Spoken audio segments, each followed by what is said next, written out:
le décret Salvini. Un décret qui a causé tant de préjudices. Le décret racisme. Le décret du racisme. Le décret de l'injustice. Un décret qui a été un obstacle à l'intégration de beaucoup de migrants en Italie.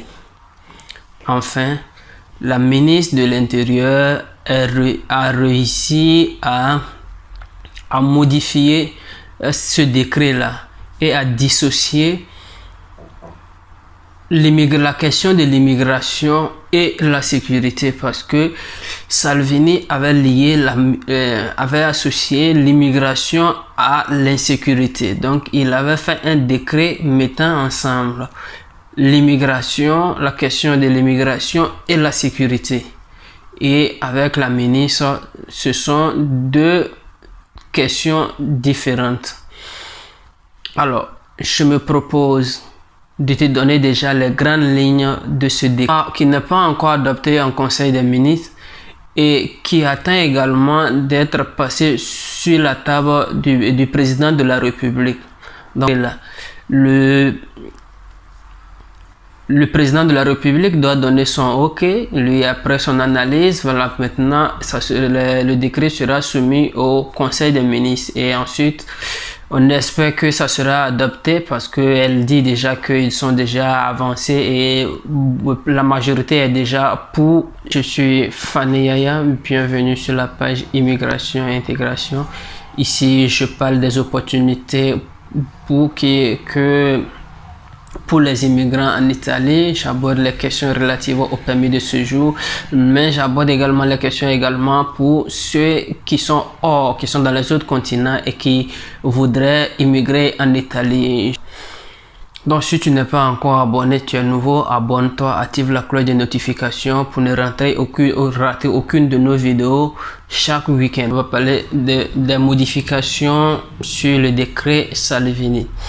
Alors, le premier point qu'il faut savoir, c'est que avec le décret Salvini, un étranger, il était difficile pour un étranger avoir la résidence.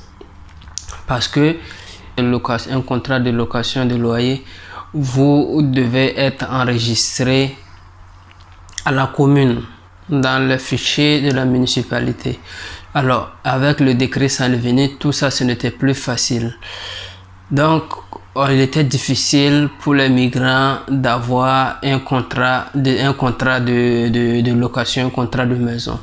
Alors il y a de nombreuses personnes n'ont pas pu renouveler leur permis de séjour parce qu'ils n'avaient pas la résidence, ils n'ont pas réussi à avoir la résidence.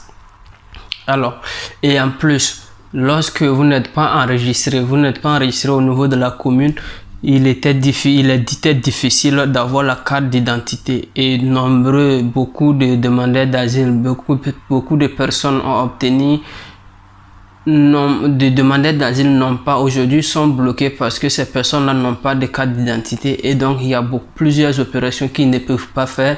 L'exemple est la possibilité d'ouvrir un compte bancaire. Et alors, même si ces personnes ont un contrat qui n'ont pas de compte bancaire, c'est difficile parce que je ne parle pas de travail irrégulier, mais tous les contrats, le travail régulier, le paiement ne se fait pas en liquide, main à main. Non, les dépôts se font le paiement se fait en ligne sur le compte. Et celui qui n'a pas de compte bancaire, vraiment, c'est difficile pour ces personnes-là. Et ces personnes également n'ont pas de possibilité, sont parfois obligés d'avoir tout leur argent sur eux à la maison ou je ne sais, parce qu'ils n'ont pas la possibilité de s'ouvrir un compte. Donc cette modification a été faite. Maintenant il y a la possibilité d'être dans le circuit d'enregistrement, de se faire enregistrer dans sa commune et pourquoi pas avoir la carte d'identité. Donc ça c'est déjà un gros avantage. Ensuite, le décret de la sécurité est dissocié maintenant de la question de l'immigration. Donc ce n'est plus lié parce que Salvini avait fait des sortes pour montrer les migrants comme des dangers pour la sécurité des Italiens. Alors maintenant, ce sont deux domaines, deux questions qui s'abordent de façon différente, dissociée. Ensuite, la dernière grande ligne que je partage avec toi, c'est que de la manière que tel que Salvini avait réduit, avait fermé, avait réduit beaucoup de possibilités, beaucoup d'avantages accordés aux migrants et au centre d'accueil des migrants, il faut dire que tout cela a été révisé et la gestion maintenant sera confiée aux communes, aux municipalités. La gestion des centres d'accueil des migrants sera confiée maintenant aux communes. Et ce qu'il faut savoir également, c'est que un demandeur d'asile a les mêmes avantages, exemple la possibilité de se faire enregistrer au niveau de la commune que celui qui a déjà la protection internationale. Donc ça, c'est déjà de grands avantages et dès que le décret sera disponible, nous allons vous donner encore toutes les infos, de plus humbles informations, mais pour le moment, ce sont les grandes lignes du décret Salvini sur l'immigration. Donc, chers amis, si vous n'êtes pas encore abonné, abonnez-vous, activez la cloche de notification. N'oubliez pas de me laisser en commentaire ce que vous pensez et on se donne rendez-vous le prochain week-end.